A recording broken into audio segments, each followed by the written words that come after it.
Welkom in de Frieske Marren. Hier zijn we voor onszelf en voor elkaar. We steken een hand uit naar een ander en bieden een luisterend oor. Zetten samen de schouders eronder. Zo kunnen we veel bereiken. We komen zelf in actie. Zoals bijvoorbeeld in Ter Herne, waar bewoners zelf zorgden voor een fietspont over het Prinses Margrietkanaal en zelf de pont bedienen. Omfietsen om in Sneek te komen is nu niet meer nodig. Daar zijn niet alleen de Ter Hernsters, maar nog veel meer mensen blij mee. We zijn met onze toekomst bezig.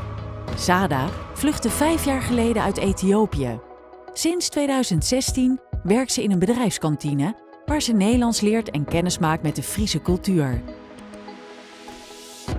Straks wil Sada graag een eigen cateringbedrijf in exotische etenswaren beginnen. We hebben aandacht voor iedereen. Voor kinderen die motorisch iets achterblijven, organiseert Project Sport extra gymlessen in kleine groepjes.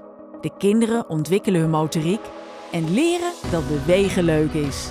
De kinderen worden daarmee niet alleen gezonder, maar krijgen ook allemaal nieuwe vrienden en vriendinnen.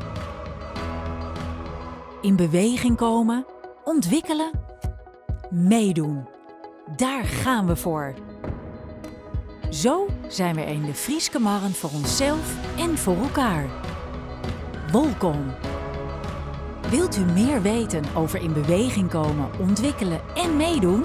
Ga naar www.defrieskemarren.nl/zorg en ondersteuning.